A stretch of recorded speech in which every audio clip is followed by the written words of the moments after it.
Welcome to part 3.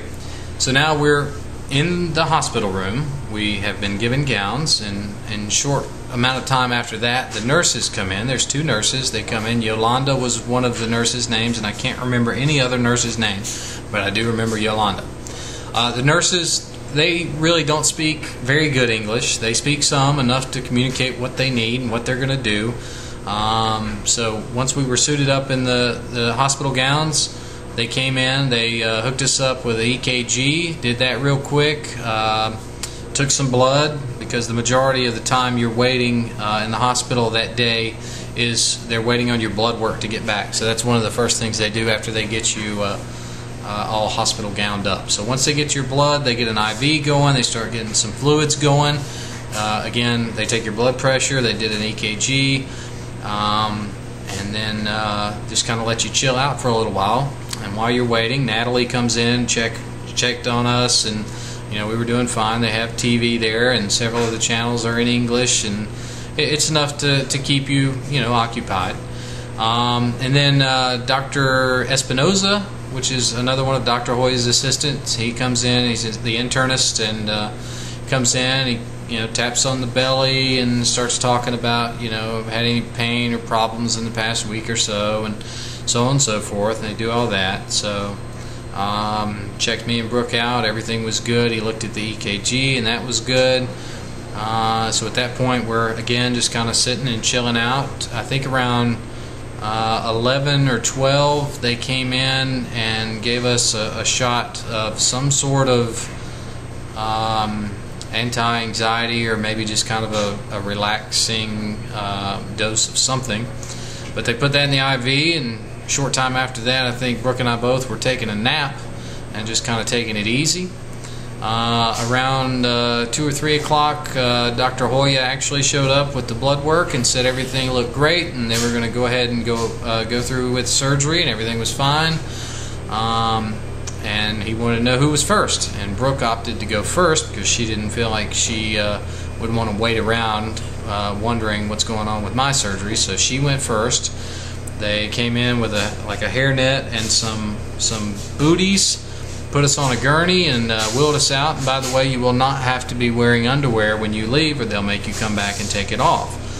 Brooke actually had on undergarments, so they made her take them off before they took her down. So you're just in the gown, and the gown's comfortable, and the gurney's comfortable, and so on and so forth. But once they wheel you out, they wheel you down the hall, put you on an elevator. They go down to the bottom floor, and they come out of the elevator and come down the hall into the operating room, where there's several assistants and some equipment.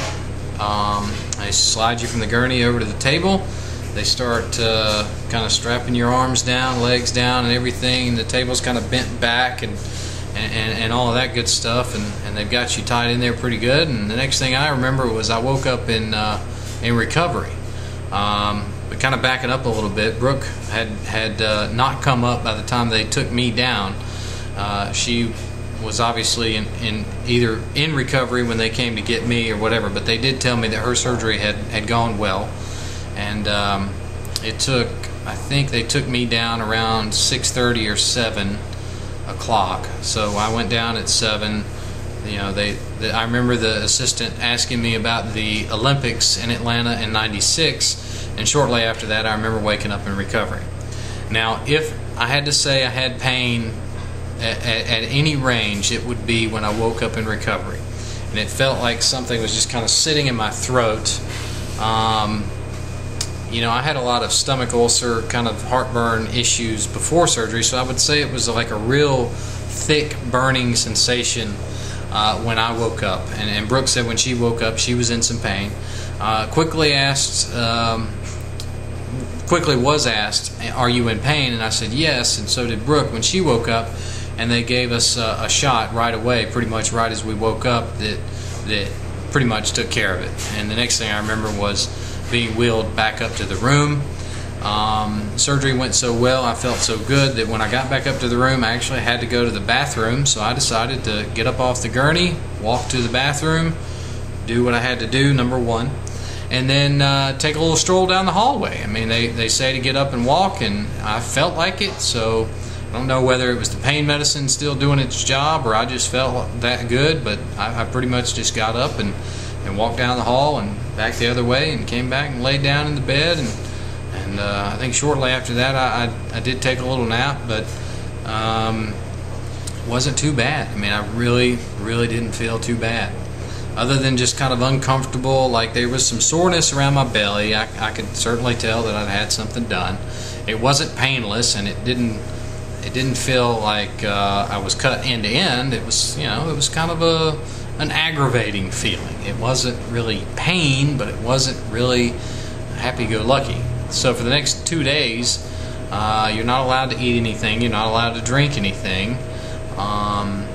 So for the rest of that night, pretty much just, you know, they're feeding you fluids through the IV. So you get up and you go to the bathroom and you get back and you sit down and you watch TV, you sleep, and a lot of other things like that. But pretty much just kind of chilling out for a couple days. You're still pretty sore, and then on the second day in the hospital, they come in to do the leak test, and that was pretty much just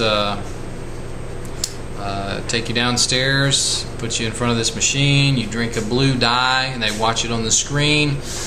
You know, obviously Brooke and our leak test was very good and no problems, and after that they come in and they give you some ice chips, and you know, you start eating those. If you're doing well with those, they tell you can, you know, mix some apple juice in with some water.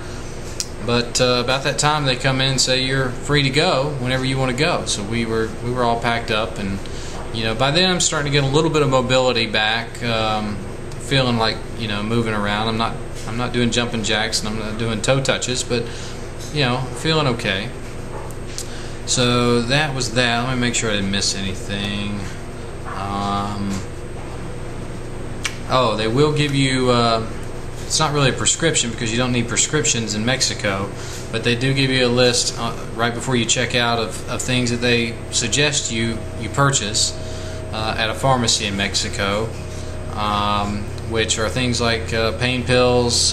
Pemix was a medicine that they suggested, which is for acid reflux. I've got a ton of Pemix. We bought exactly what they said to buy, but really haven't used them very much. I haven't had a lot of acid reflux, and neither has Brooke. But you can also use the over-the-counter, I don't have any around me, but it's the Prilosec over-the-counter if you have problems with reflux. So I wouldn't necessarily suggest buying what they tell you to, because it can be a little pricey. They tell you should buy Nexium, they tell you should buy the pain medicine, and they tell you to buy vitamin B with folic acid, and that stuff you can certainly get back in the States. And Dr. Hoya said no problem taking pills like right out of the gate, and we did, and we didn't have any problems. So we took pain medicine by mouth in pill form right out of the the next day after, of course, the ice chips and all that stuff and the leak test. So that was good. So basically we're discharged. We took a cab back to the hotel. When we got back to the hotel, it was a little uncomfortable because there was a pretty long line waiting to check in. So I had to wait in that line, and I really just wanted to lay back down. It was that kind of surgery. I just wanted to rest. But you know, I had to wait in line and check back in. So we checked in and got to our room, and pretty much it was just kind of lay down and sip some water and rest and watch TV for a little bit. You know, basically the next day.